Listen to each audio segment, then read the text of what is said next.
अरूलाई सङ्गठित ढङ्गले अगाडि बढाउने मदन भण्डारीका विचारहरूको महत्त्व यस कुरामा पनि छ। यद्यपि यो मदन भण्डारीले पहिलोपल्ट गर्नुभएको होइन। इतिहासमा यस्ता सङ्गठित प्रयासहरू, विचारलाई व्यवहारमा कार्यान्वयन गर्ने सङ्गठित प्रयासहरू थुप्रै भएका छन् र नेपालको सन्दर्भमा सुल्झिएका विचारहरू, समयानुकूल समाजलाई अगाडि बढाउने सुल्झिएका सोचहरू सहित सङ्गठित प्रयास गर्ने मदन भण्डारी भन्दा अगाडि या त क्षमताको सीमाले होस् या विचारलाई संश्लेषण गरेर ठिग्र्याउने कुरामा, सुल्झाउने कुरामा वा त्यसलाई निष्कर्षको रूपमा पुर्याउने कुरामा रहेका सीमाहरू हुन्, अथवा आन्दोलनकारी प्रवृत्ति मनोवृत्तिको सीमा होस्, आदि कुराहरू जेले भए पनि मदन भण्डारी भन्दा अगाडि समाजलाई त्यसरी झकझक्याउने खालको त्यो व्यक्तित्व हामी पाउँदैनौँ। ठिक त्यसै कारण एउटा राष्ट्रिय दैनिकले सर्वे गर्यो कि 20औं शताब्दीमा नेपालको राजनीतिलाई सबभन्दा बढी प्रभावित गर्ने व्यक्तिको त्यहाँ आम निष्कर्ष निस्किएको थियो मदन भण्डारी।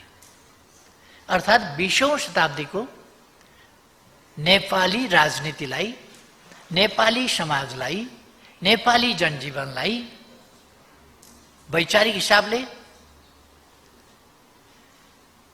र परिवर्तनकारी आन्दोलनको हिसाबले सबभन्दा बढी प्रभावित गर्न सक्ने व्यक्तित्व मदन भण्डारी हुनुहुन्थ्यो। त्यसै कारण उहाँलाई शताब्दी नायक भनिएको। एउटा पक्षीय मानिसहरूले अक्सर बिर्सिने गरेको के छ भने मदन भण्डारी जननेता मात्रै होइन, शताब्दी नायक हो र जननेता हो। शताब्दी नायक जननेता मदन भण्डारी।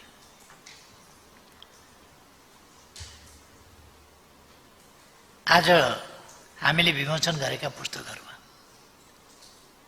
राष्ट्रिय पक्षीय मदन भण्डारीका विचारहरूले पारेको राष्ट्रिय राजनीति र राष्ट्रिय जनजीवनमा पारेको असाधारण प्रभाव, त्यसको बारेमा र मदन भण्डारीको राजनीतिले समसामयिक अन्तर्राष्ट्रिय राजनीतिमा पारेको प्रभावको सम्बन्धमा, मदन भण्डारीका विचारहरूले तत्कालीन रक्षात्मक अवस्थामा पुगेको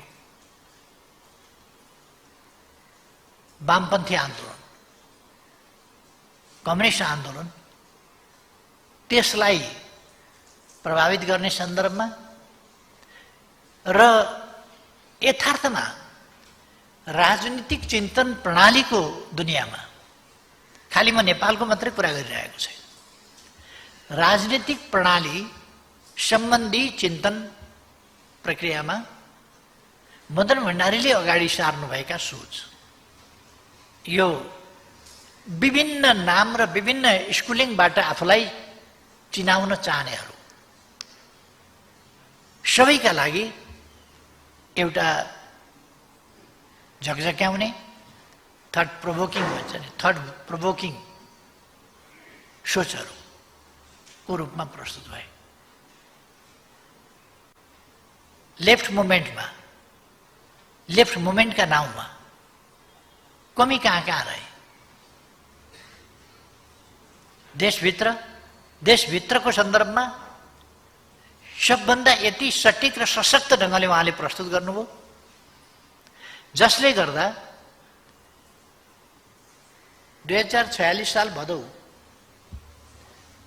नेकपा तत्कालीन मालेको चौथो राष्ट्रिय महाधिवेशन भयो। भदौमा उहाँ महासचिव हुनुभयो र लोकतान्त्रिक शक्तिहरू एक ठाउँमा आएर निरङ्कुश राजतन्त्र र निर्दलीय पञ्चायती तानाशाहीका विरुद्ध लड्नुपर्छ र संयुक्त आन्दोलन गर्नुपर्छ। त्यस आन्दोलनको स्वरूप शान्तिपूर्ण हुन्छ, त्यो संयुक्त आन्दोलन हुन्छ र त्यस आन्दोलनलाई गन्तव्यमा पुर्याएर नेपाली समाजलाई अगाडि बढाउने क्रममा हामी अघि बढ्न सक्छौँ। यो कुरा चौथो महाधिवेशन उहाँकै वैचारिक अगुवाईमा, साङ्गठनिक अगुवाईमा चौथो महाधिवेशनले संयुक्त जनआन्दोलनको कार्यदिशा पास गर्यो। त्यसका निम्ति त्यसपछि संयुक्त वाम मोर्चा बन्यो, नेपाली कङ्ग्रेससँग कार्यगत एकता बन्यो र संयुक्त जनआन्दोलन सञ्चालन गरियो। त्यो संयुक्त जनआन्दोलन चैतको अन्त्यसम्ममा पुग्दा भदौमा उहाँ महासचिव हुनुभयो, मैले अघि नै भने। तर चैतको अन्त्यसम्ममा पुग्दा राजनीतिक प्रणालीमै फेरबदल ल्याइसक्यो, अथवा परिस्थिति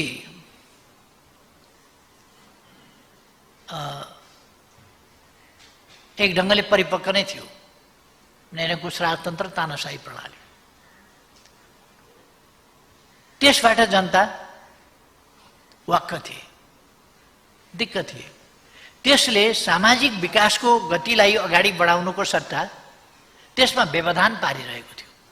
जनता परिवर्तन चाहन्थे, तर परिवर्तन कसरी? परिवर्तनको चाहना एउटा कुरा हो, परिवर्तन कसरी भन्ने कुरा सबभन्दा बढी महत्त्वपूर्ण कुरा हो। परिवर्तनको चाहना त मान्छेले गर्छ, तर परिवर्तन कसरी?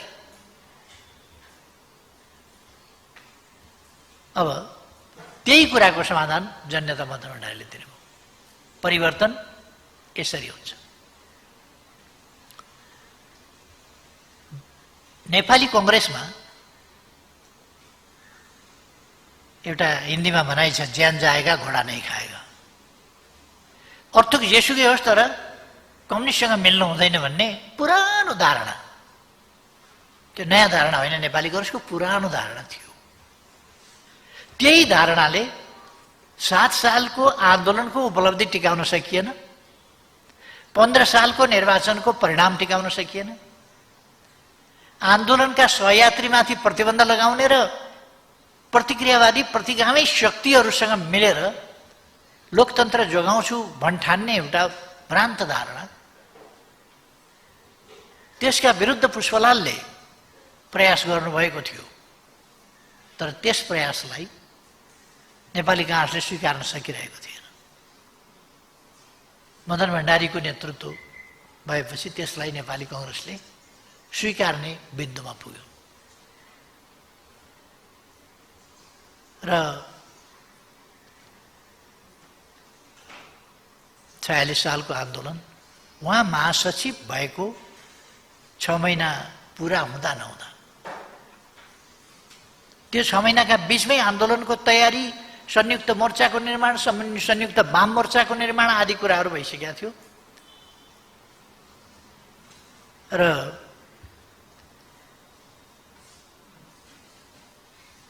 आजको माओवादीको त्यति बेलाको धार त्यस आन्दोलनमा सरिक हुन मानिराखेका थिएन। उसको विरोधका बावजुद पछि आन्दोलनमा उ लतारिँदै आयो र संयुक्त वाम मोर्चामा आएन, पछि लतारिँदै संयुक्त वाम मोर्चा वा त्यस अभियानमा सरिक हुन बाध्य भयो। अर्थात् जो चाहेको छैन, नचाहेर पनि त्यस आन्दोलनले नचाहनेहरूलाई पनि घिसारेर ल्यायो। राजनीतिमा कहिले कहिले कस्तो हुन्छ भने साना कुराले राजनीति भएन र स्वार्थ नीतिलाई केन्द्रभागमा राखियो भने साना कुराले कहाँबाट कहाँ पुर्याइदिन्छ। अहिले हामीले हेर्यौँ भने राष्ट्रिय जनमोर्चा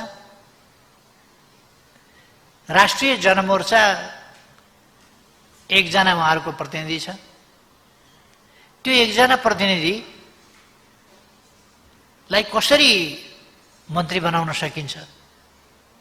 उहाँहरूको राजनीति त्यति हो, हामीसँग हुँदाखेरि पनि राजनीति त्यति हो, अहिले पनि राजनीति त्यति हो। त्यसका लागि उहाँहरू कहाँ पुग्नुभयो भन्दाखेरि यताबाट हुँदैन भनेदेखि काङ्ग्रेसलाई समर्थन गरेर कङ्ग्रेसको नेतृत्वमा सरकार बनाएर भए पनि मन्त्री हुने, अथवा अब उहाँहरूको राजनीति कहाँ पुग्यो भन्दा विचारको प्रश्न रहेन, वर्गीयताको प्रश्न रहेन, वर्गीय राजनीतिको प्रश्न रहेन, गन्तव्य र उद्देश्यका प्रश्नहरू रहेन।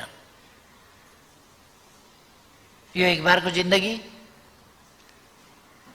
मन्त्री खाइहालिएन भने खुवाइहालिएन भने त पछि त गयो। त्यस राजनीतिमा उहाँहरू पुग्नुभयो र तपाईँ हामीले देखिराखेका छौँ।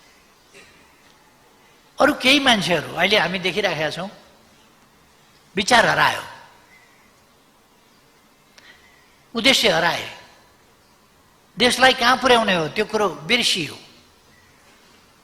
समृद्ध नेपाल, सुखी नेपाली उहाँहरू उच्चारण पनि गर्नुहुन्न। जनताको ध्यान त्यता जान्छ, कार्यकर्ताको ध्यान त्यता जान्छ, कार्यकर्ता र जनताको ध्यान समृद्ध नेपाल, सुखी नेपालीतिर जान्छ, उद्देश्यतिर जान्छ, विचारतिर जान्छ, राजनीतितिर जान्छ, हाम्रा कर्तव्यहरूतिर जान्छ, हाम्रा अभिभावकहरूतिर जान्छ। त्यसो भएपछि व्यक्तिगत स्वार्थ, अहङ्कारहरू, महत्त्वकांक्षाहरू र कुण्ठाहरूको व्यापार चल्दैन। जब मान्छे पोलिटिकलाइज हुन्छ त्यति बेला विचारमा चल्न थाल्छ, त्यति बेला। त्यसो भएर विचारबाट मानिसलाई पृथक गर्ने र स्वार्थको भुमरीमा मान्छेलाई हाल्दिने यो प्रयास राजनीतिलाई गलत बाटोमा लानु पर्यो भने यी प्रयासहरू हुन्छन् र हुँदै हुँदै त्यो किनबेचमा पुग्छ, लोभ पाप देखाउने कुरामा पुग्छ। मान्छेलाई विचारले सहमत गराउने होइन, किनेर काम लगाउने। राजनीतिक नेता कार्यकर्ताहरू ज्यामी खेताला तराईतिर त जन भन्ने चलन थियो पहिले पहिले, त्यो जनको रूपमा परिणत गर्ने। मैले 7औं महाधिवेशनमा एउटा कुरा भनेको थिएँ कि त्यहाँ 7औं महाधिवेशनको दृश्य पनि के भयो भने धेरै प्रतिनिधिहरू विचारको होइन, जनको रूपमा, त्यहाँ विचारका प्रतिनिधि होइन, जनको रूपमा उपस्थित भएको लाग्थ्यो। त्यसकारण मैले भने ठेकदारले एउटा पोखरी खन्ने काम जिम्मा लिन्छ, ठेक्का लिन्छ र जनहरू लिएर आउँछ। उसले भन्छ यति फिट यता नाप, यति फिट यता नाप, यति फिट यता नाप। त्यो नाप्छन्, यति फिट गहिरो खाल्टो यस चौहद्दीभित्र खन। ती जनहरूले के का लागि सोध्दैनन्, कसको जमिन सोध्दैनन्, धनी पूर्जा कसको सोध्दैनन्।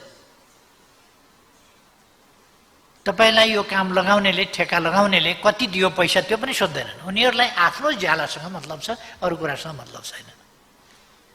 माछा पाल्न हो कि, भैँसीलाई हाल खेलाउन हो कि, अथवा अर्थकै कुरा गर्न हो कि, के का लागि त्यो खाल्टो खनेको उनीहरूलाई मतलब हुँदैन। खाल्टो खन्देऊ, ज्याला पकाऊ, जनको तरिका। र मान्छेलाई, राजनीतिक कार्यकर्ताहरूलाई कार्यकर्ताबाट जनमा परिणत गरिदिने, कार्यकर्ताहरूलाई स्वार्थ विचार बोक्न लगाउने होइन, स्वार्थ बोक्न लगाइदिने, स्वार्थको वितरण गर्ने, विचारको सम्प्रेषण होइन। विचारको सम्प्रेषणका ठाउँमा स्वार्थको वितरण र झुट र बेइमानीको सहारा लिने। तपाईँ हामीले सुन्यौँ होला, सबैले सुने जस्तो लाग्छ मलाई। माधव नेपाल भन्ने एकजना काङ्ग्रेसका पछाडि कुद्ने मान्छे छन्। अहिले नेपालको राजनीतिमा सबैजसोले नै चिन्छन् प्राय, किनभने असाध्यै चर्चा भइराखेको छ कि यतिसम्म पनि मान्छे पतन हुन सक्दो रहेछ।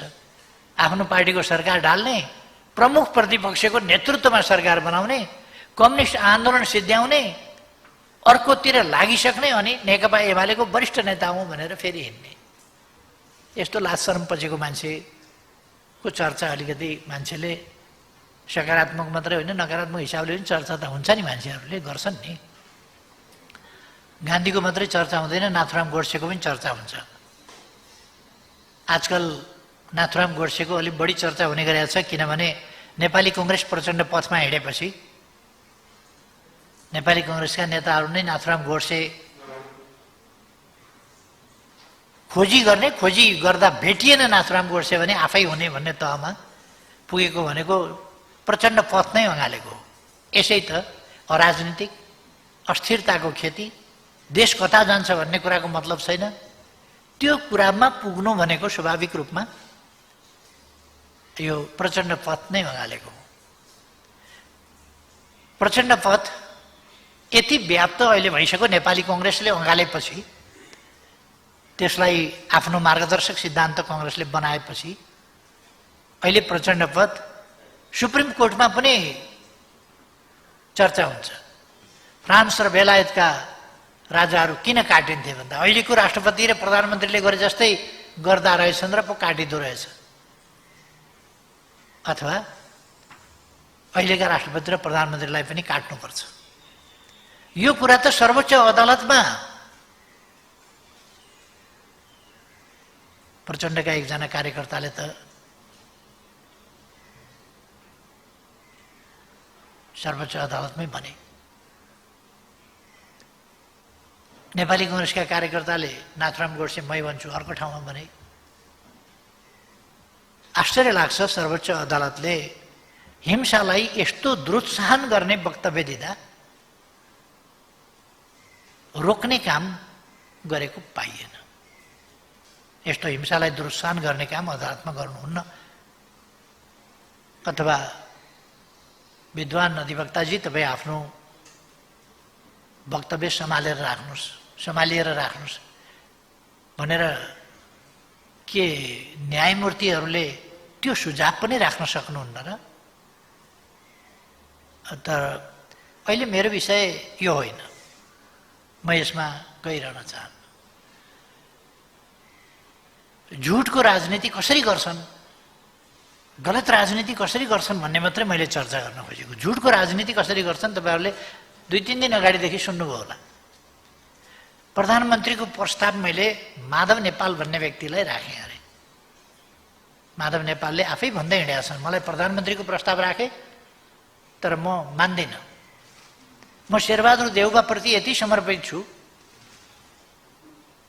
मेरो यति निष्ठा छ, म देशलाई धोका दिन्छु, पार्टीलाई धोका दिन्छु, जनतालाई धोका दिन्छु, पार्टीलाई ध्वस्त पार्ने मैले कसम खाएको छु, शेरबहादुर देउवालाई प्रधानमन्त्री बनाउने कसम खाएको छु, कम्युनिस्ट आन्दोलन ध्वस्त पार्ने कसम खाएको छु। यी सबै देशलाई, जनतालाई, पार्टीलाई सबैलाई धोका दिन्छु, तर शेरबहादुर देउवालाई धोका दिन्छु।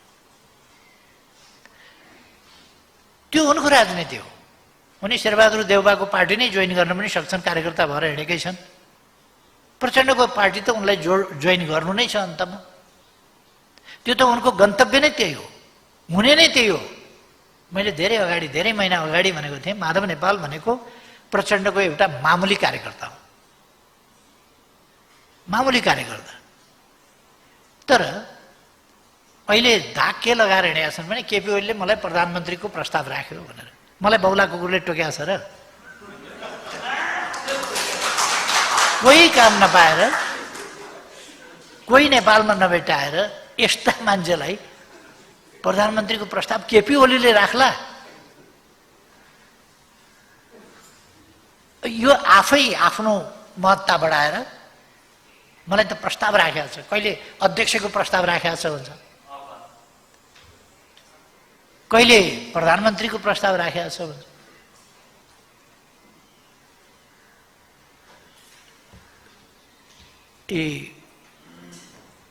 एक ढङ्गले भन्यो भने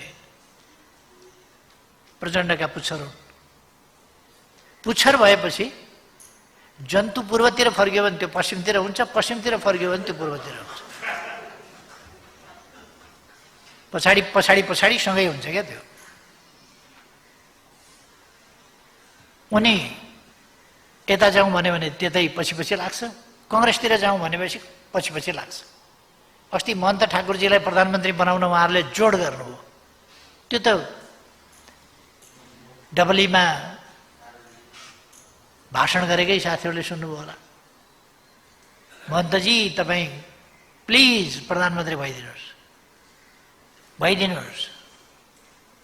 उहाँहरूले भन्नुभयो, शेरबहादुरजीलाई भन्नुभयो। अनि के भन्नुहुन्छ भने मैले त छोडेको, मैले त त्याग गरेको।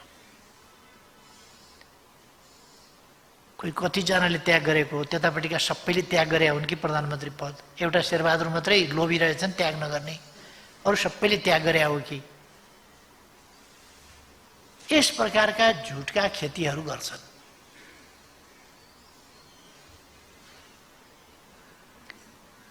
मदन भण्डारीको school of thought, way of thinking यस्तो झुटको बेइमानीको वे अफ थिङ्किङ होइन, सच्चाइको।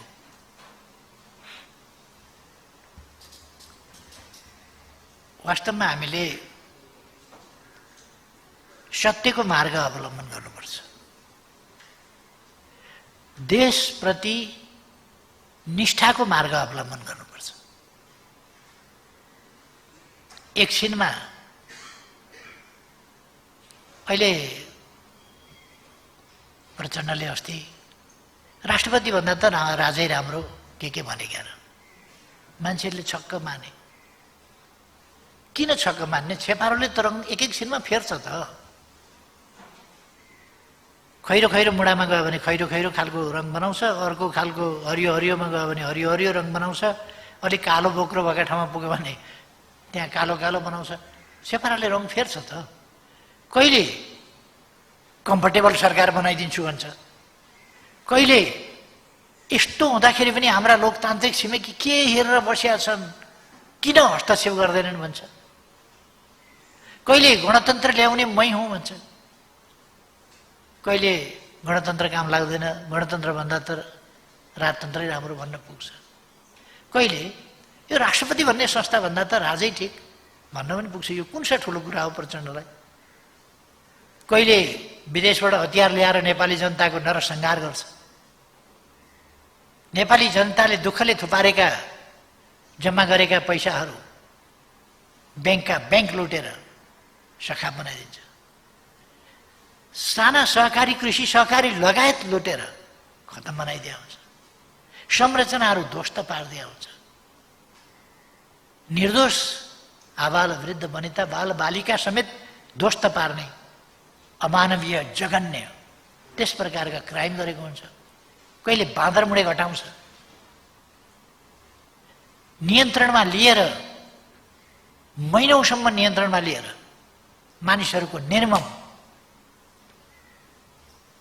र त्यस प्रकारका जघन्य अपराधहरू गर्छ।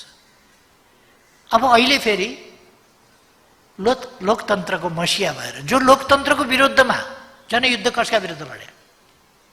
कुन प्रणालीका विरुद्ध लडेको जनयुद्ध? मैले जनयुद्ध भनेको थियो।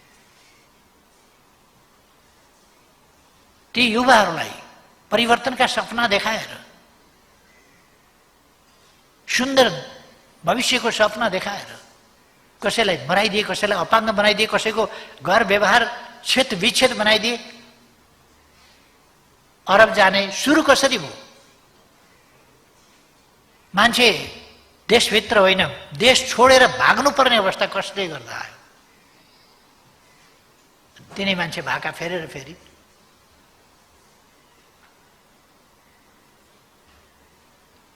अनि बोलेपछि मान्छेले यसो बोले नि भने।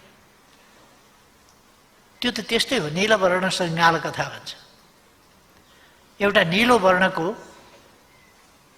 एउटा रङ्गाउने त्यो डाइङ टबमा चाहिँ एउटा स्याल झुकिएर पानी खान गएको, त्यसैमा परेछ। त्यसपछि ऊ निलो भयो, निलो रङबाट रङ्गियो र निलो भयो। अनि जङ्गलतिर फर्किएपछि के हो यस्तो? यो त निलो छ। यस्तो निलो जनावर त यस प्रकारको देखाएको थिएन भनेपछि म विशेष प्रकारको जनावर हुँ, यहाँ हुँ त्यहाँ हुँ, धेरै गफ दियो उसले। बाघहरूको हुलमा पुगेछ। के आयो, को यो भने म जङ्गलको राजा हुँ। नील वर्णको म मात्रै एउटा यस्तो जीव हुँ, मभन्दा श्रेष्ठ कोही छैन। म नील वर्ण पत्याउँदै गए सबैले, होला भने गफै दिइराखेको थियो। तर अलिकति साँझ परेपछि अलिक पर स्याल कराएछ। अलिक पर स्याल कराएपछि त्यो नीलवर्ण भएको स्याल पनि ठाडोघाँटी लाएर कराउन थाल्यो। स्यालको एउटा धर्म के हुन्छ भने एउटा स्याल कराएपछि अर्को नकराइ हुँदैन। अनि त्यो स्याल पनि ठाडोघाँटी लगायो, हु हु गर्न थालेपछि बाघले झप्पु दिएर यी अलीलाई समाप्त पार्यो। बोलेपछि बोलीबाट चिनिन्छ, नबोल्दासम्म त कसरी चिन्ने? बोलेपछि चिनिन्छ। तर आज बोल्छ एउटा कुरा, नेपाली जनताले अलिक बिर्सिएको देख्दा चाहिँ मलाई छक्क लाग्छ, बिर्सिन नहुने। अर्को कुरा, म बौद्धिक जगतलाई आग्रह गर्न चाहन्छु, क्षणिक आवेश उत्तेजना अथवा हाम्रो बौद्धिकता, हाम्रो ज्ञान, हाम्रो सिप, हाम्रो नलेज,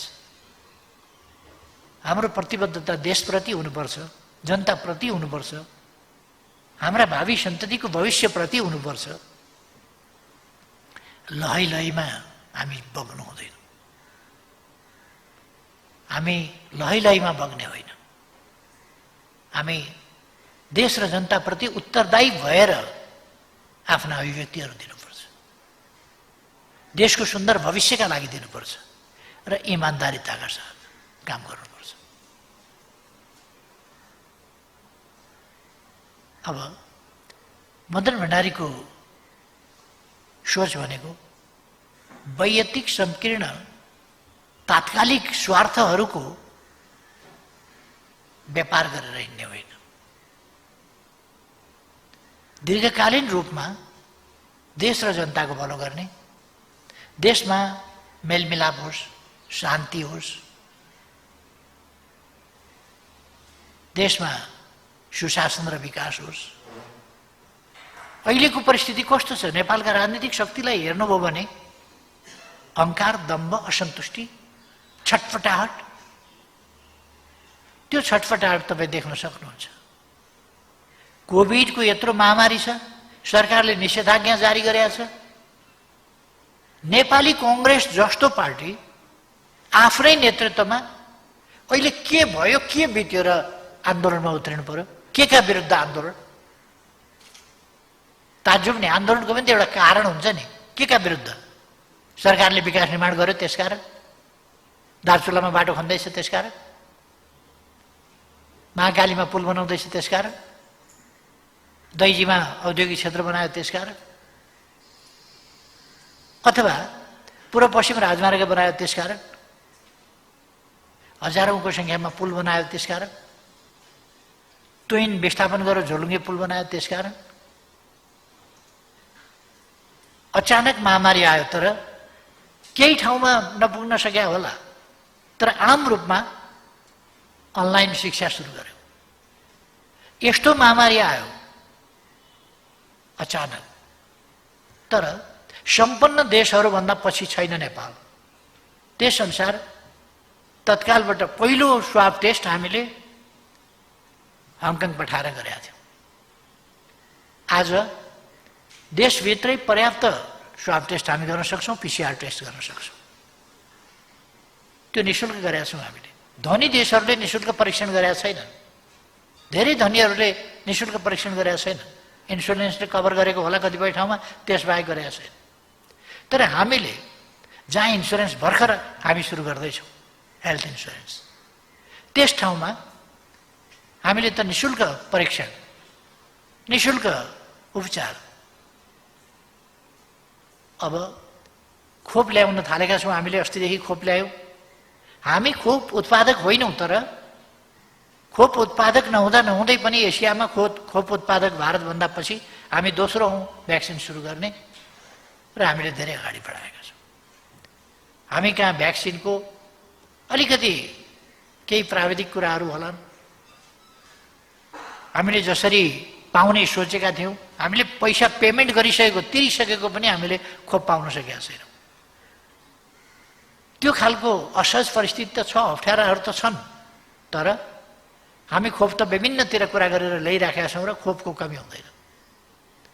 लगभग यस वर्षभित्र भनेको अङ्ग्रेजीको यो वर्ष सन् 2021 भित्र मूल रूपमा चाहिँ हामी खोप लगाइसक्छौँ।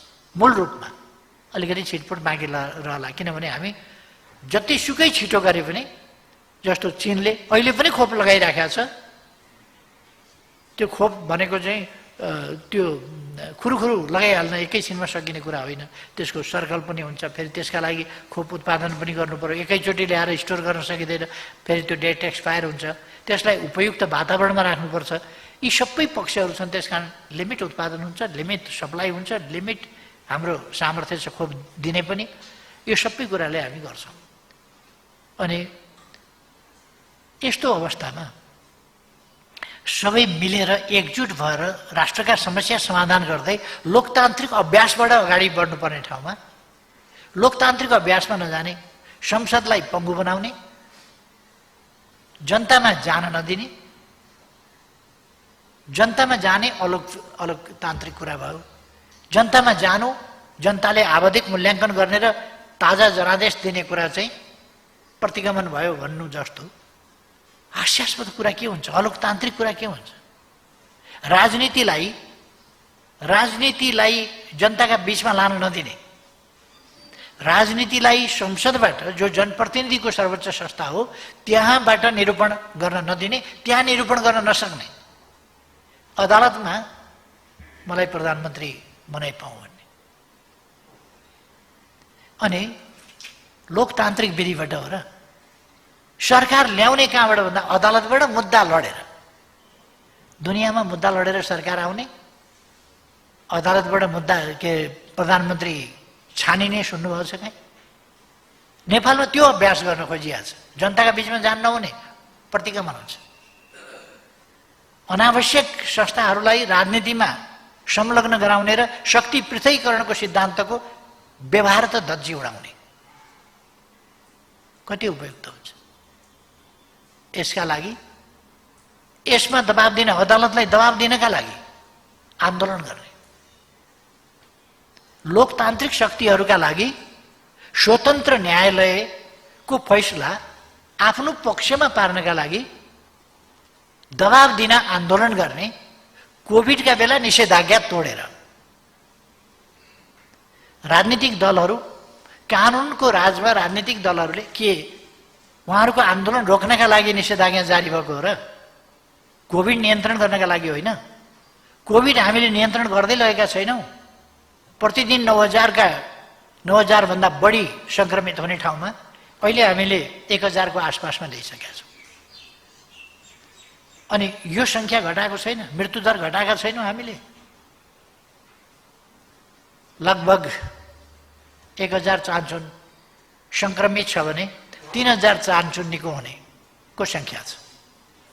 निको हुनेको सङ्ख्या सङ्क्रमितको सङ्ख्याभन्दा 3 गुणा बढी छ। यो हाम्रो सफलता होइन। यही सफलतालाई असफल पार्नका निम्ति अब निषेधाज्ञा तोड्ने, राजनीतिक दलहरूले जानी बुझिकन घोषणा गरेर निषेधाज्ञा तोड्ने हो भने अनि अरू के हुन्छ? अहिले संसद भवनलाई संसदीय क्रियाकलाप बाहेक अरू कुराका लागि प्रयोग गर्न दिइँदैन। तर तथाकथित बुद्धिजीवी भेला, तथाकथित पत्रकार सम्मेलन, तथाकथित नागरिक समाजका अन्तर्क्रिया, के अब अन्तर्राष्ट्रिय सम्मेलन केन्द्र संसदले भाडामा लिएको यस खालका बगवासी कामहरूका लागि हो? यसै गर्ने हो भने अरूले किन नपाउने? प्रचण्डका कार्यकर्ता सभामुख हुने बित्तिकै अनि प्रचण्डले जे भन्यो त्यो कानुनभन्दा माथि, अभ्यासभन्दा माथि हुने? खैर, यसैमा मेरो टाउको दुखाइ होइन। मेरो चिन्ता लोकतन्त्रको भविष्यप्रति हो। यस अभ्यासले लोकतन्त्रको भविष्य कहाँ पुर्याउँछ? लोकतान्त्रिक प्रणाली, मौजुदा संविधानको आवश्यक समयानुकूल संशोधनप्रति मेरो विरोध छैन। समयानुकूल आवश्यक संशोधन त हुन्छ संविधानमा, तर संविधान नै च्यात्ने दिशामा उहाँहरू जो जाँदै हुनुहुन्छ र उल्टो हल्ला गर्दै हुनुहुन्छ, स्यालुया मचाउँदै हुनुहुन्छ, केपी ओलीले संविधान च्यातो। जनताका बीचमा जाउँ भन्दा संविधान च्यातिन्छ? जनता, सार्वभौम सत्ता सम्पन्न जनताका बीचमा फैसलाका लागि जाउँ भन्दा संविधान च्यातिन्छ? चुनावै हुन नसक्ने खालको परिस्थितितर्फ र चुनाव हुनै नदिने र भोलि पनि गएर हेर्नु होला, कथम कदाचित उहाँहरूका हातमा पुग्ने हो भने चुनाव हुनेवाला छैन। चुनाव उहाँहरूका हातमा पुग्यो भने चुनाव हुनेवाला छैन। कस्ता तत्त्वहरू छन्? नेकपा एमालेको वरिष्ठ नेता हुँ भन्ने, नेकपा एमाले ध्वस्त पार्ने, कांग्रेसको नेतृत्वमा सरकार बनाउने, कम्युनिस्ट आन्दोलनको रक्षाका लागि, लोकतन्त्रको रक्षाका लागि बन्ने, अनुशासनहीन अराजक, यो भन्दा अराजकताको नमुनाहरूको के हुन्छ? दुनियाँको लोकतान्त्रिक हिस्ट्रीमा कुनै पनि प्रकारको, कुनै पनि नामको पोलिटिकल मुभमेन्टभित्र माधव नेपाल जति यति अराजक, अनुशासनहीन र इमान नभएको मान्छे, जुन चिन्हमा भोट लियो, जुन पार्टीबाट भोट लियो, जुन आदर्शका लागि भनेर ढाँटेर हिजो भोट लिएर संसदमा आयो, जुन कार्यकर्तालाई ढाँटेर नेता बन्यो, यो बीचमै राजीनामा दिनु पर्दैन? मैले नयाँ राजनीति सुरु गरेँ, नयाँ विचार सुरु गरेँ भन्नु पर्दैन? उल्टै जिन्दगीभरि मदन भण्डारीको विरोध गर्ने, मदन भण्डारीका विचारको विरोध गर्ने। आज त यसो हेर्छु, मदन भण्डारीको जन्म जयन्तीको सन्दर्भमा वक्तव्य आइरहेको छ।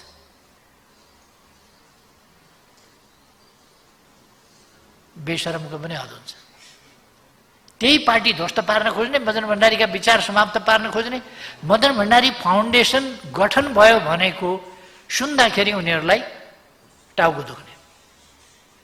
जेठ 3 गते मदन आश्रित स्मृति दिवस मनाउँ भन्दा कम्युनिस्टले क्रिया गर्दैनन्, मानिँदैन भन्ने। 14 गते जन्मदिन मनाउन त भन्दा जन्मदिनको के अर्थ छ? जन्मिँदा त एउटा बच्चा जन्मिने हो, त्यो बच्चाले के गरे हुन्छ? जन्मदिन किन मनाउने?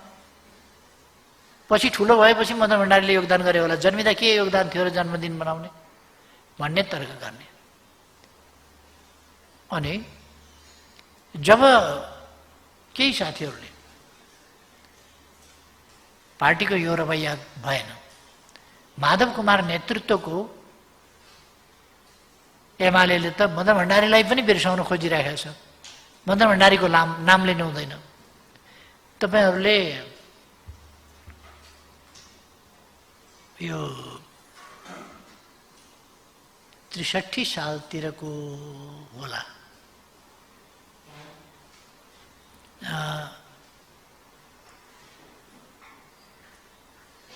जेठ 1 गतेको, जेठ 1 गते 63 साल हुनुपर्छ अथवा त्यसको आसपास, जेठ 1 गतेको छलफल पत्रिकामा माधव नेपालको लेखको रूपमा, त्यो लेख होइन, उहाँले भनिदिएर त्यो टिपेर लेखको रूपमा प्रकाशित गरेको छ छलफलले।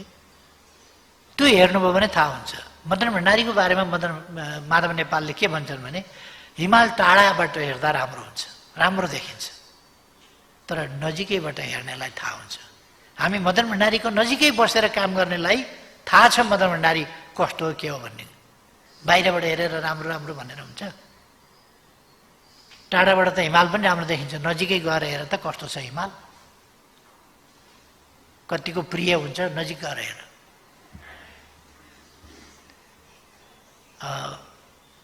उहाँको त्यो बनाइदियो। मदन भण्डारीका राम्रा राम्रा कुरा गर्ने, सकारात्मक पक्ष भनेर राम्रा राम्रा कुरा गर्ने, नकारात्मक कुरा गर्नु पर्दैन। खोइ मदन भण्डारीका नकारात्मक कुराको चर्चा, मदन भण्डारीका कमी कमजोरीको चर्चा खोइ, खालि यो विचार त्यो विचार भनेको छ। यो कुरा उहाँले आफ्नो बनाइमा 3 गते मङ्गलबार पर्थ्यो, आइतबारको उसमा। त्यसो भएपछि त्यो छलफलमा आएपछि मैले उसै दिन एउटा आर्टिकल लेखेँ र दृष्टिमा मङ्गलबारको दृष्टिमा मैले छपाएँ त्यसको खण्डनमा। त्यो छलफल र दृष्टि हेर्नुभयो हुन्छ साथीहरूले। त्यसै बेलादेखि माधव नेपालको के थियो र हाम्रो के थियो दृष्टिकोण भन्ने कुरा थाहा पाउनुहुन्छ। पार्टीभित्रै एउटा ठुलो सङ्घर्ष थियो। मदन भण्डारी भनेको टाढाबाट हेर्दा हिमाल राम्रो भए जस्तो मात्रै हो, वास्तवमा ठिक होइन भन्ने माधव नेपालको भनाइ। र मदन भण्डारीका राम्रा कुराहरूको चर्चा गर्ने यो तरिका ठिक होइन, नराम्रा कुराको पनि चर्चा हुनुपर्छ। मदन भण्डारीका नराम्रा कुराको खोजी हुनुपर्छ, उहाँको भनाइ पनि त्यही छ, खोजी हुनुपर्छ। के नराम्रा कुराको खोजी गरेर प्रचार गर्नुपर्ने हो माधव नेपाललाई खुसी पार्न? माधव नेपाललाई उहाँको कानमा उहाँको प्रशंसा भजनको चिनी हालिदिएको मनपर्छ, अरूको केही कुरा मन पर्दैन। कसैले चिनी हालेन भने उहाँ चिनी जहाँ हाल्नु, बरु शेरबहादुर कहाँ पुग्नुहुन्छ खाना चिनी हाली माग्न। तर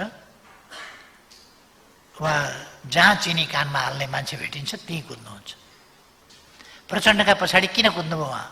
प्रचण्डले कानमा चिनी हालिदिने भएको हुनाले।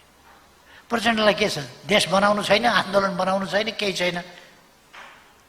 त्यत्रो वितण्डा गरेर, यही देशमा वितण्डा गरेर लोकतन्त्रका विरुद्ध लडेर आएको होइन? हामीले बडो मुस्किलले हतियार बिसाउन लगाएको होइन? अनि तानाशाही ल्याउँछु लाद्छु भनेको होइन? आफू सरकारमा हुँदा, प्रधानमन्त्री हुँदा बेलिभोलेन्ट डिक्टेटर चाहिएको छ नेपालमा, अथवा नेपालमा डिक्टेटर चाहियो। बेनिभोलेन्ट भनेको आफू भयो भने बेनिभोलेन्ट, अर्को भयो भने गैर बेनिभोलेन्ट, तर डिक्टेटर चाहियो। उहाँको भनाइ त त्यही हो। र उनले ल्याउन खोजेको एकदलीय एकाधिकारवादी तानाशाही त्यो व्यवस्था हो। उनीहरूको बिगबिगी चलेका बेला नै उनीहरूको शासन कस्तो हुन्छ भन्ने लक्षण देखिएको थियो। कम्युनिस्टका नाउँमा यस प्रकारका विकृत जनविरोधी देशद्रोही खालका क्रियाकलाप जननेता मदन भण्डारीले अगाडि सार्नु भएको जनताको बहुदलीयसँग, जनवादसँग किञ्चित मेल नखाने मात्रै होइन, यी विपरीत कुरा हुन्। त्यसकारण यस्ता तत्त्वहरूले या विचारहीन तत्त्वहरूले, उद्देश्यहीन आदर्शहीन तत्त्वहरूले मदन भण्डारीका विचारको विरोध गर्नको कारण त्यही हो। यी कछुवा जस्ता हो। यसो अनुकूल वातावरण भयो भने टाउको फुत्त बाहिर निकाल्ने, अलिकति प्रतिकूल देख्यो भने फुत्त टाउकोभित्र उल्ने। उनीहरूलाई अहिले मदन भण्डारीको नाम, माधव नेपालले मदन भण्डारीलाई कहिले पनि सम्झिनु नपर्ने, यसपल्ट चाहिँ मदन भण्डारीलाई सम्झिनु पर्ने र वक्तव्य दिनुपर्ने मदन भण्डारीलाई सम्झिए जस्तो गरेर। किनभने कार्यकर्ता अल्मल्याउनु छ। उनी काङ्ग्रेसको कार्यकर्ता भएर शेरबहादुर देउवालाई प्रधानमन्त्री बनाउन गइसकेपछि पनि आफू एमाले नै हुँ भन्छन्। एमालेको सरकार ढाल्नका लागि मतदान बहिष्कार गरेर बाहिर 27 जना लिएर जाँदाखेरि पनि कम्युनिस्ट आन्दोलनको रक्षाका लागि भन्छन्, जबकि उहाँ बनाउनु छ शेरबहादुरलाई। शेरबहादुर देउवालाई प्रधानमन्त्री बनाउनु चाहिँ कम्युनिस्ट आन्दोलनका हितका लागि छ, कम्युनिस्ट सरकार ढाल्नु चाहिँ कम्युनिस्ट आन्दोलनका हितमा छ भनेर व्याख्या गर्ने जस्ता अवसरवादको योभन्दा घिनलाग्दो रूप केही पनि हुँदैन। र नाङ्गो रूप, बद्दा रूप योभन्दा केही हुँदैन। त्यसै कारण आज कतिपय मान्छेहरू त्यसरी मदन भण्डारीको नाम लिइरहेका छन्। र मलाई के खुसी लागेको छ भने मदन भण्डारीको नाम यस्तो सशक्त चिज रहेछ कि बेठिक तत्त्वहरूले पनि मदन भण्डारीको नाम लिनुपर्छ। एक दिन म एउटा खोलाको बाटोबाट आउँदै थिएँ, अनि एकजना बच्चो मान्छे चाहिँ, अलि बच्चै ठिटो युवा बाहुन रहेछ। अनि त्यो साँझमा त्यो खोलाको बाटो खोलो तरेर जानु परेछ। म खोलो तर्नै बाँकी थियो, ऊ खोलो तरेर मात्रै आइसकेको थियो, मैले खोलो तरेरै जान बाँकी थियो। त्यहाँ चाहिँ उसले गायत्री मन्त्र साह्रो साह्रो पढिराखेको रहेछ बाटोमा हिँड्दाखेरि। ओम भूर्भुवस्वः तत्सवितुर्वरेण्यं भर्गदेवस्य धीमहि धियो यो न प्रचोदयात् भनेर। अनि बाबु यो न बिहान न साँझ न केही, यो सन्ध्या बाटोमा हिँड्दा किन बडबडाएको छ, भूत प्रेत नलागोस् भनेर, भूत प्रेत नलागोस् भनेर गायत्री मन्त्र जपे अरे। यो जुनसुकै बाटो हिँड्ने, जस्तोसुकै बाटो हिँड्ने पनि डर लाग्यो भने गायत्री मन्त्र भने जस्तै मन्त्र भण्डारी मन्त्र भण्डारी मन्त्र भण्डारी मन्त्र भण्डारी भनेर एउटा त्राण नि यो त्यस्तै भइरहेको छ मन्त्र भण्डारी। जबजका विरोधीले पनि जब ओम भूर्भुवस्वः तत्सवितुर्वरेण्यं भर्गदेवस्य धीमहि धियो यो न प्रचोदयात्। जब भन्न नरुचाउनेले पनि भन्न परेको छ, मदन भण्डारीको नाम सुन्न नचाहनेले पनि आफैले बोल्न परेको छ। यो त्यस्तै एउटा रक्षा कवचको रूपमा जसलाई पनि, यो चाहिँ खुसीको कुरा हो। विरोधीले पनि यसको दम, मदन भण्डारीको विचारको दम, जनताको बहुदलीय जनवादको दम चाहिँ विरोधीले पनि बुझेको छ।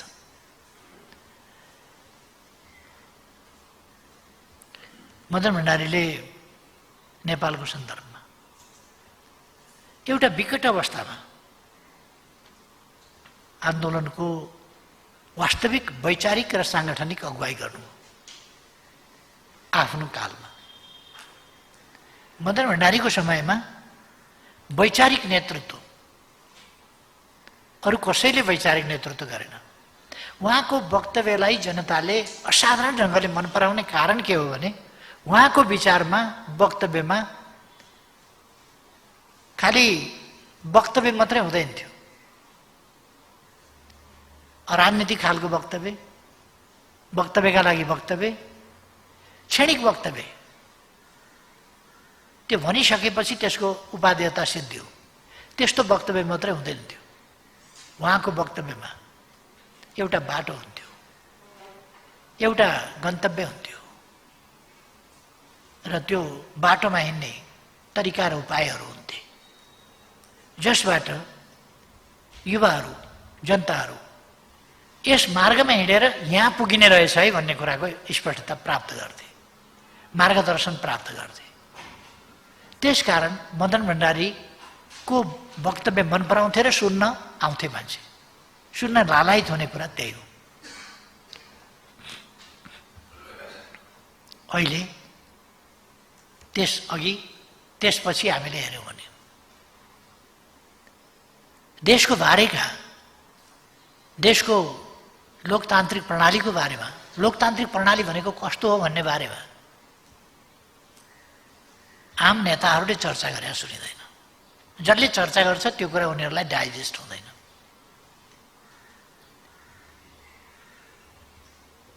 मदन भण्डारीको विचारमा स्पष्ट थियो, सिद्धान्तका नाउँमा, सिद्धान्तवादिताका नाउँमा, उद्देश्य र उद्देश्य केन्द्रित राजनीतिको नाममा उहाँ अजीब, निर्जीव त्यस्तो सिद्धान्त जसलाई जडसूत्रका रूपमा बुझेर सिद्धान्तका नाउँमा सेक्रिफाइस हुने कुरालाई उहाँले उपयुक्त होइन भन्नुहुन्थ्यो। र उहाँ भन्ने गर्नुहुन्थ्यो, सिद्धान्तका लागि जीवन होइन, जीवनका लागि सिद्धान्त हो। सिद्धान्तलाई हामीले निर्जीव रूपमा, जडसूत्रको रूपमा होइन, अथवा एउटा नकलको रूपमा पनि होइन। हामीले सिद्धान्त जीवनका लागि हो, सिद्धान्तका लागि जीवन होइन भनेर सिद्धान्तहीन, आदर्शहीन ढङ्गले अगाडि बढ्ने पनि होइन। सिद्धान्त त चाहिन्छ नै, विचार त चाहिन्छ नै, उद्देश्य चाहिन्छ नै। त्यसै कारण सिद्धान्तका लागि जीवन होइन, जीवनका लागि सिद्धान्त हो।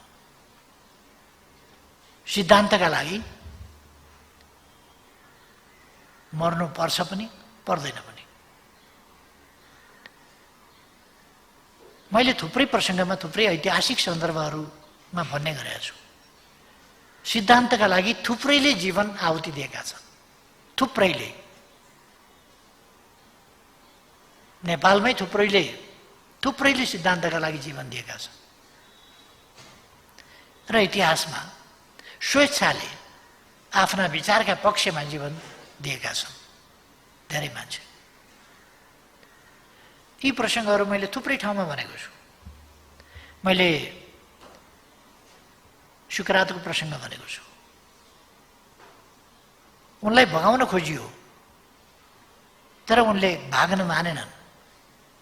म आदर्शच्युत भएर सत्यबाट पर हटेर असत्यसँग सम्झौता गरेर कायर भएर पलायन भएर भागेर जीवन जोगाउन तयार छैन।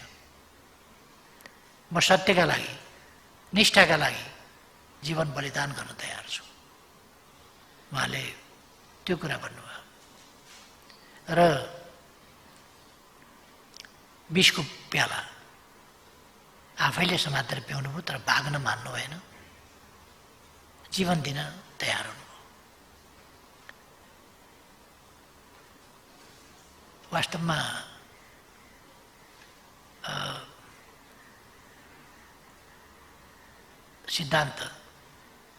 सिद्धान्त भनेको जस्तो पायो सिद्धान्त होइन, सत्य सिद्धान्त, सत्यमा आधारित सिद्धान्त जो मानव जातिको बृहत्तर हितका लागि समर्पित होस्, सिद्धान्त जो धरतीको बृहत्तर हित अथवा रक्षा सुरक्षा र भविष्य मानव जातिको भविष्य सुनिश्चित गर्ने कुराका लागि सिद्धान्त होस्, त्यो चाहिँ सिद्धान्त हो। त्यो सिद्धान्त जसले मानव समाजलाई सुन्दर बनाउने र भविष्यलाई सुरक्षित राख्ने कुरामा योगदान गरोस्, हो त्यो सिद्धान्त। जुन सिद्धान्त सत्यमा आधारित हुन्छ, हो त्यस्तो सिद्धान्तको पछि हामी लाग्ने हो। मदन भण्डारीले भन्नुभएको जनताको बहुदलीय जनवादको सिद्धान्त त्यही हो। मैले अघि भने मदन भण्डारीले विचारहरू अगाडि सार्दा एउटा संकीर्ण दायराभित्रको, सीमित दायराभित्रको, राजनीतिक क्षेत्रभित्रको मात्रै होइन, समग्र समाजसँग सरोकार, मानव जातिसँग सरोकार, आज वर्तमानसँग सरोकार र भविष्य, सुन्दर भविष्य, सुनिश्चित भविष्यसँग सरोकार राख्ने विचारहरू, त्यससँग सम्बन्धित बनाएर व्यापक अर्थमा आफ्ना विचारहरूलाई प्रस्तुत गर्नुभएको छ। डेमोक्रेसी भन्दाखेरि केही पोलिटिकल फ्रिडमका कुरा मात्रै होइन। डेमोक्रेसी भनेको जनतामा सार्वभौम सत्ता रहेको प्रणाली, जहाँ जनता सर्वोपरि छ, जनता अन्तिम न्यायाधीश र निर्णायक हो र त्यो जनताका हितका निम्ति नै काम गर्ने प्रणाली, स्थिति विधिमा चल्ने प्रणाली अर्थात् कानुनको राज।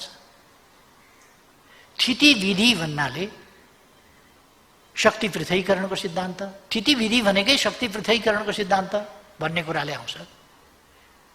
व्यवस्थापिका, कार्यपालिका, न्यायपालिका यिनीहरू आफ्ना ठाउँमा बसेर आफ्नो कर्तव्य निष्ठा साथ पालना गर्ने, सक्रियताका साथ पालना गर्ने प्रणाली।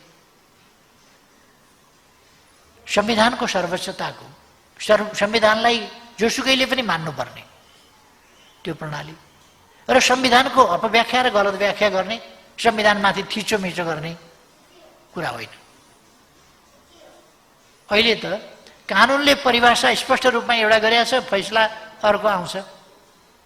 कानुनले एउटा निर्दिष्ट गरेको छ, स्पष्टै रूपमा उल्लेख गरेको छ, भनेको छ। केन्द्रीय समिति भन्नाले के बुझिन्छ भन्ने परिभाषाले भन्छ, केन्द्रीय कार्य समिति, तदर्थ समिति वा यस्तै कुनै जुनसुकै नाम दिएको भए तापनि केन्द्रीय निकायको अधिकार प्रयोग गर्ने हैसियत भएको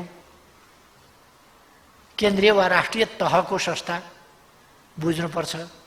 केन्द्रीय कमिटी भन्नाले अदालतले त्यो कुरालाई चाहिँ छोडिदिन्छ, परिभाषै छोडिदिन्छ। र केन्द्रीय कमिटीले गर्नुपर्ने काम महाधिवेशन आयोजक समितिले गरेको हुनाले मिल्दैन। परिभाषा पनि छोडियो, अराजकतालाई प्रश्रय दिने खालको निर्णय हुन्छ। अदालतको निर्णय भएको हुनाले हामीले मान्नै पर्यो। तर यस्तो देख्नुपर्ने कुरा नदेख्ने, अनुचित कुरालाई प्रश्रय पाउने, उचित कुरा, आवश्यक कुरा, लोकतन्त्रका मूल्य मान्यताहरूका त्यसको स्थापना गर्ने, त्यसको कार्यान्वयन गर्ने कुरामा व्यवधान हुने कुरा हो। यस्तो चाहिँ कानुनी राजमा हुनु हुँदैन र सिद्धान्तको संविधानको सर्वोच्चता भन्दा यस्तो कुराहरूलाई उल्लङ्घन गरेर सर्वोच्चता हुने होइन।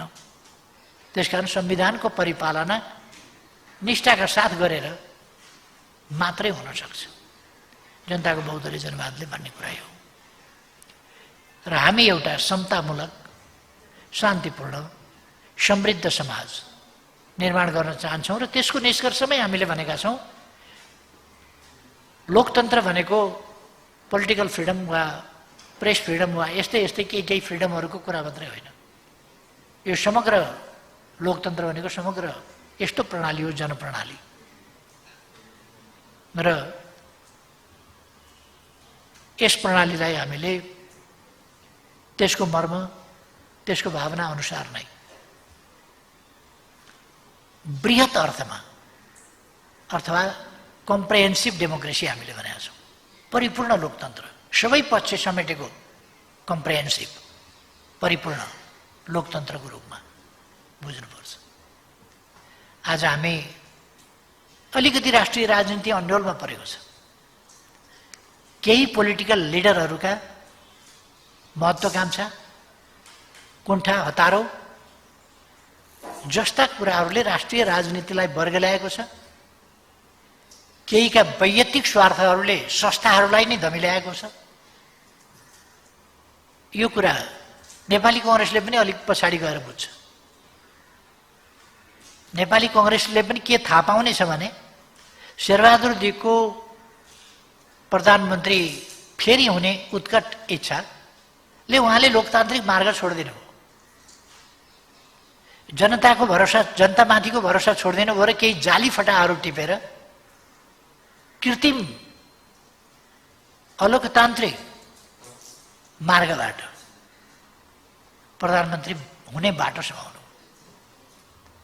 पार्लियामेन्टबाट भए हुन्थ्यो, अन्तैबाट हुन खोज्नु। जनतामा गएर भए हुन्थ्यो, जनतामा जाने बाटोलाई अवरोध गरेर अन्तैबाट जनतामा जाने कुरालाई उहाँहरूले कु भन्नुभयो। नेपाली कांग्रेसले यही अहिलेकै जनतामा जाने प्रस्ताव चाहिँ कु हो भने 17 सालको चाहिँ के थियो, लोकतान्त्रिक अभ्यास थियो। नेपाली कांग्रेसले कु भनेको बिर्सिसकेछ। म शेरबहादुर देउबाजीलाई सोध्न चाहन्छु, माघ 19 चाहिँ के थियो? उहाँलाई सत्ता हस्तान्तरण गरेका थियो, लोकतान्त्रिक विधिबाट थियो। एउटा निर्वाचित प्रधानमन्त्रीलाई असंवैधानिक ढङ्गले अपदस्थ गर्ने आश्विन 18 को घटना चाहिँ के थियो? कु थियो कि थिएन? त्यति बेला त कु भन्ने शब्द त उहाँको मुखबाट आउने हिम्मत त भएन।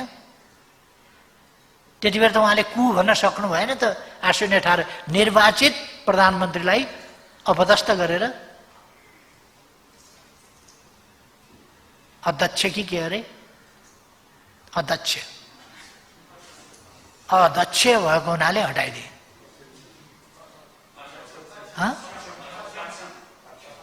अक्षम भएको हुनाले हटाइदिए अथवा सक्षम छैन। त्यसकारण जननिर्वाचित प्रधानमन्त्री सक्षम छ कि छैन भन्ने निर्णय गर्ने एउटा आर्टिफिसियल्ली बनेको तथाकथित गद्दीमा बस्ने व्यक्तिको काम होइन त्यो। त्यो जनताको काम हो अक्षम छ कि सक्षम छ भन्ने। त्यति बेला त उहाँले कु भन्न त सक्नु भएन। अनि अहिले जनताका बीचमा जाने संवैधानिक कुरा गर्दा चाहिँ कु भनेको छ, प्रतिगमन भनेको छ। प्रचण्डको भाषा समेत साप्टी लिएर साप्टी मात्रै होइन कि उहाँले त अब त्यो त आफ्नै बनाइसक्नु, प्रचण्डको भाषा शैलीलाई आफ्नै बनाइसक्नु। दया लाग्छ, एउटा लोकतान्त्रिक आन्दोलनमा योगदानको इतिहास भएको पार्टी यस ढङ्गले प्रचण्डपन्थी भएको देखेर अचम्म लाग्छ। यो नहुनु पर्ने हो। खैर, जननेता मदन भण्डारीले एकछिनको स्वार्थका लागि, वैयक्तिक वा निजी स्वार्थका लागि होइन, दूरगामी दीर्घकालीन राष्ट्रिय हित र जनहितका प्रश्नमा अडिग रहेर अगाडि बढ्ने त्यो मार्ग प्रशस्त गर्नु। राष्ट्रिय स्तरमा, अन्तर्राष्ट्रिय स्तरमा त्यति बेला डिफेन्सिभ बनेको कम्युनिस्ट मुभमेन्टलाई कसरी, विरोधीहरूको प्रहारलाई निस्तेज पार्दै कसरी अगाडि बढ्न सकिन्छ। तेस्रो, सिङ्गो डेमोक्रेटिक मुभमेन्ट अथवा पोलिटिकल मुभमेन्ट अथवा पोलिटिकल सिस्टम सम्बन्धी विवाद, चिन्तन, यो निरन्तर चल्ने कुरा हो। यो कस्तो हुनुपर्छ, कस्तो सिस्टम हुनुपर्छ र त्यसमा कस्ता सिद्धान्त, कुन दर्शन, कस्तो सिद्धान्त कसरी अगाडि जान सक्छ मानव जाति सही बाटोमा, सही ढङ्गले, त्यस सम्बन्धमा उहाँले विचार अगाडि सार्नुभयो। यसरी इन्टरनेसनल पोलिटिकल सिस्टमको बारेमा उहाँका ओपिनियन, तत्कालीन शक्ति सन्तुलनको स्थितिमा उहाँका दृष्टिकोण, लेफ्ट मुभमेन्टमा परेको धक्काको सम्बन्धमा त्यसबाट कसरी अगाडि जाने सन्दर्भमा उहाँका दृष्टिकोण, राष्ट्रिय राजनीतिलाई राजनीतिक, आर्थिक, सामाजिक, सांस्कृतिक हिसाबले कसरी अगाडि बढाउन सकिन्छ तत्सम्बन्धी उहाँका दृष्टिकोण, यी समग्र दृष्टिकोणहरूको समष्टि भन्ने हो भने जनताको बहुदलीय जनवाद हो।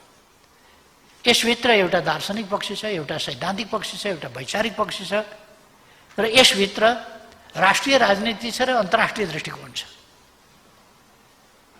तसर्थ यस सम्बन्धमा हामी के ढुक्क हुन सक्छौँ भने, ढुक्क हुन सक्छौँ कि यो सही छ। मार्क्सवाद पढ्दै नपढेका केही बुद्धिजीवीहरू अरू जेसुकै भए पनि मार्क्सवादसँग चाहिँ सहमत हुन सकिन्न, मार्क्सवाद चाहिँ मान्दिनँ भन्छन्। नखाएको फलको स्वाद मन परेन भने जस्तै हो। मार्क्सवादको बारेमा जानकारी नहुने अनि मार्क्सवाद चाहिँ ठिक छैन भन्ने। पहिले मार्क्सवाद बुझ्नु पर्यो के हो। आग्रहहीन ढङ्गले वैचारिक बहस चलाउँदा आग्रहहीन ढङ्गले चल्न सक्नु पर्यो। त्यसकारण आज जननेता मदन भण्डारीको 70औं यस जन्म जयन्तीको सन्दर्भमा म त्यही सबैमा आग्रह गर्न चाहन्छु। देशलाई यति बेला कोभिड-19 का विरुद्ध लड्न राष्ट्रिय मेलमिलाप,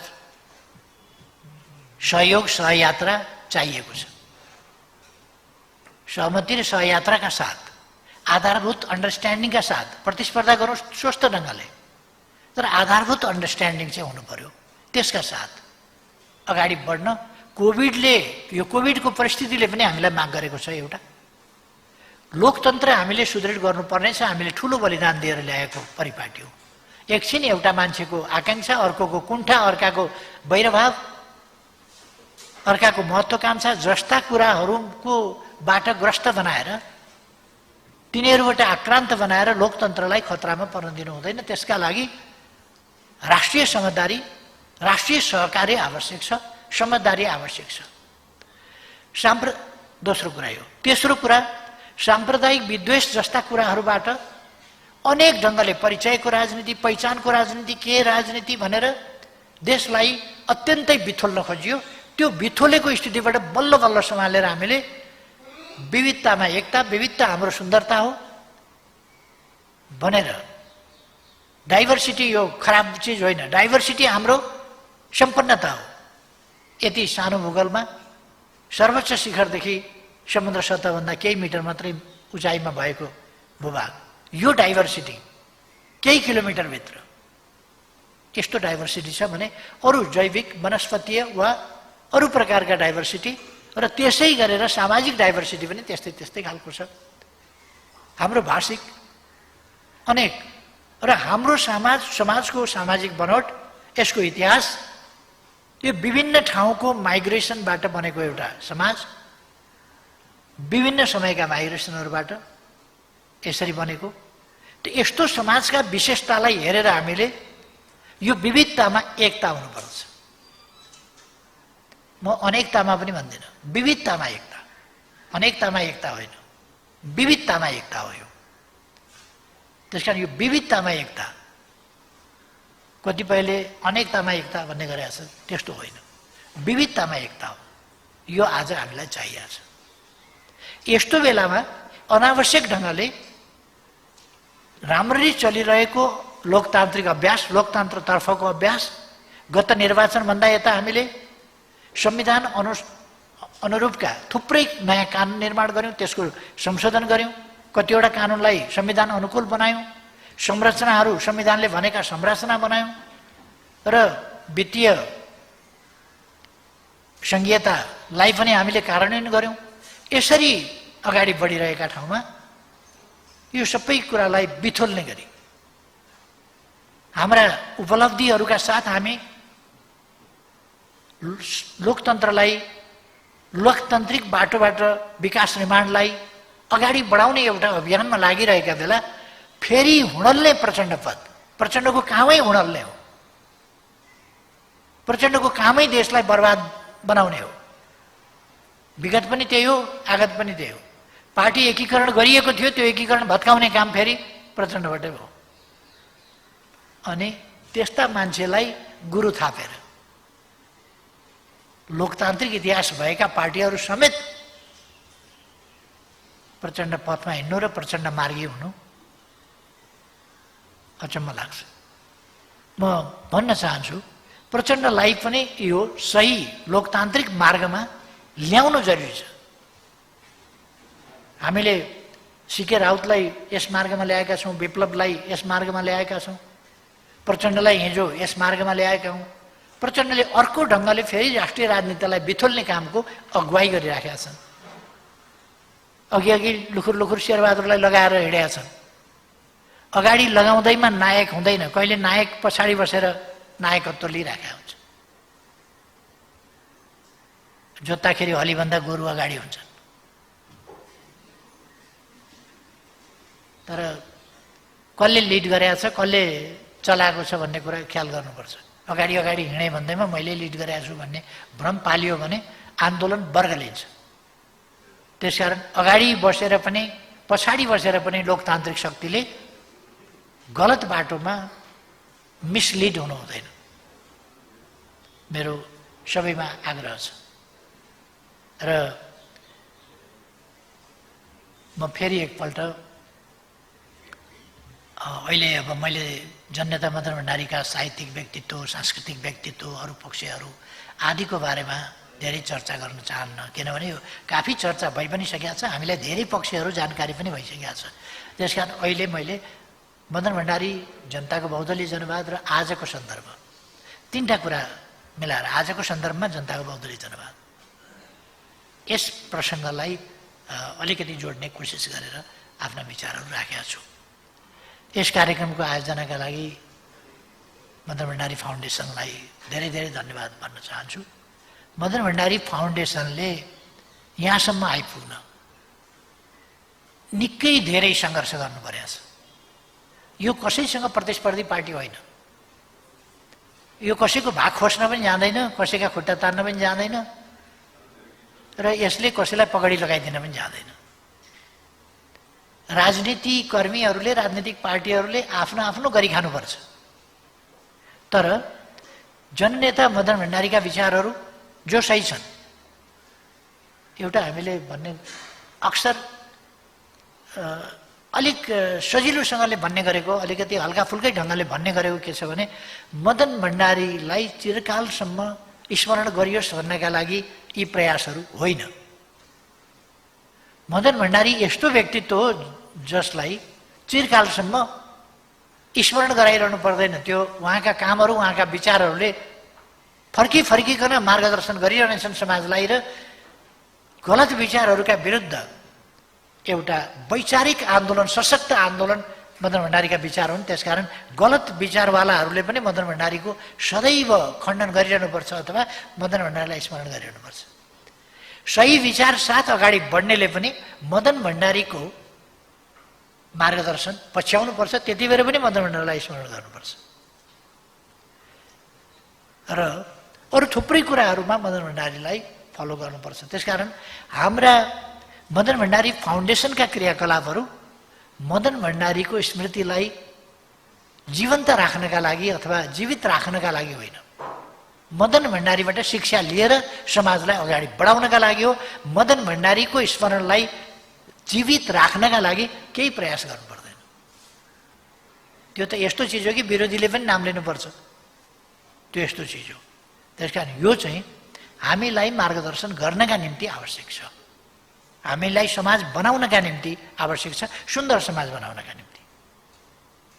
त्यसकारण यो यस पक्षमा चाहिँ हामीले अलिकति जोड दिनुपर्नेछ। यसका निम्ति मदन भण्डारी फाउन्डेसनले सहनु परेका ताडना, लान्छना, व्यवधान, अवरोध यी सबै कुरा मैले देखाएको छु यी वर्षहरूमा। मदन आश्रित स्मृति प्रतिष्ठान हामीले निर्माण गरेका थियौँ सुरुमै, उति बेलै मदन आश्रितको निधन हुने बित्तिकै, उहाँहरूको हत्या हुने बित्तिकै। तर त्यसलाई निष्प्रभावी बनाइयो, निकम्म बनाइयो। त्यसका निम्ति जमिन छुट्याइयो, रकम छुट्याइयो, भवन बनाइयो। तर त्यसलाई अगाडि बढ्न दिएन। वाचस्पति देवकोटाले मदन भण्डारीको पहिलो सङ्कलित रचना, मदन भण्डारीको सङ्कलित रचना भनेर एउटा पुस्तक छाप्नुभयो। उहाँ मदन आश्रित प्रतिष्ठानको अध्यक्ष हुनुहुन्थ्यो। त्यो पुस्तक निकालेपछि कसले पुस्तक निकाल्नु भनेको थियो, किन जान्ने भएर पुस्तक निकाले भनेर उहाँलाई अध्यक्षबाट हटाइयो। अध्यक्षबाट हटाउने अरू कोही होइन, मिस्टर माधव नेपाल। मिस्टर माधव नेपालले वाचस्पति देवकोटा अहिले पनि हुनुहुन्छ, सोधे हुन्छ उहाँलाई। पुस्तक प्रकाशन गरेको हुनाले हटाइयो। दासढुङ्गामा दुर्घटना परेको जीप त्यो सङ्ग्रहालयमा राखौँ जस्ताको तस्तै भनिएको थियो। तर त्यो जस्ताको तस्तै राख्दाखेरि एउटा इतिहास रहला भन्ने डरले त्यसलाई हतार वर्कसपमा पठाइएछ र पेन्टिङ गराएर चढ्ने कुदाउने पो गर्न थालिएछ। हामीले थाहा पाउँदाखेरि त अस्ति नै गाडी एकजना के भुषाल वन्दना भुषाल हो क्यार, उनले गएर आफ्नो स्कुटर लगेर कुन नेतालाई गाडी नभएर सवारी साधन नपाएर यो सङ्ग्रहालयमा राख्ने गाडी मर्मत गरेर कुदाउनु परेको हो, उहाँलाई यो मेरो स्कुटरको चाबी दिन्छु म, यसैमा चढेर हिँड्नु, तर त्यो गाडी चाहिँ सङ्ग्रहालयमा होस् भनेर वन्दना भुषालले साँचो जिम्मा लाउन खोज्नुभयो। साँचो जिम्मा लिन त्यहाँ कोही पनि तयार भएन। तर गाडी चाहिँ मर्मत गरेर चलाउन थालिएको थियो। त्यो गर्ने मध्ये एकाध मान्छेहरू माधव नेपालकै नेतृत्वमा परिचालित भएका मान्छेहरू नै हुन् यस्ता खालका कामहरू गर्ने। वाचस्पति देवकोटालाई त्यहाँबाट हटाइयो नै। जे होस्, मदन भण्डारी सम्बन्धित त्यो एटिट्युड जननेता मदन भण्डारीका नाउँमा राखिएको यो स्थापना गरिएको यो मदन भण्डारी फाउन्डेसन, यसले अनेक प्रताडना, यो स्मृति दिवस मनाउन नपाउने, 14 गते जन्म जयन्ती मनाउन नपाउने, कुनै रचना छलफल केही गर्न नपाउने, यस प्रकारको रवैया, उहाँको विचारको श्रेष्ठताको चर्चा गर्न नपाइने र विचारहीन मान्छेको भजमन गोविन्दम जस्तो एक तारे बजाएर भजन गाइदिनु पर्ने, जोसँग विचार सुन्ने छ। विचार छँदै छैन त्यस्ताको चाहिँ टन्डङ टन्डङ माधव माधवम माधवम माधवम गाउनु पर्ने। त्यो नसक्ने भएपछि त्यो नेतृत्व विरोधी हुने। यो सिलसिलासँग जुधेर फाउन्डेसन आयो। फाउन्डेसनलाई जीवित राख्न, फाउन्डेसनलाई क्रियाशील बनाउन, अगाडि लान कृत सङ्कल्पित भएर अगाडि बढ्नुभएका युवा पङ्क्तिका साथीहरूलाई म विशेष धन्यवाद भन्न चाहन्छु। मलाई तपाईँहरूले यस सङ्गठनको संस्थाको संरक्षक राख्नुभएको छ। यसको संरक्षणका लागि मैले सक्दो प्रयास गर्ने नै छु। संरक्षक भनेको चाहिया बेला हुन्छ क्या, खोलाले बगाउन लाग्यो भने समातेर निकालिदिने, कतै काहीँ केही हुन लाग्यो भने त्यति बेला बसाइदिने, त्यो अब दिने पछि त यसले काम गर्दैन, अरूले काम गर्छन्। अब म संरक्षकले किन? You are watching Yoho Television HD. Stay connected.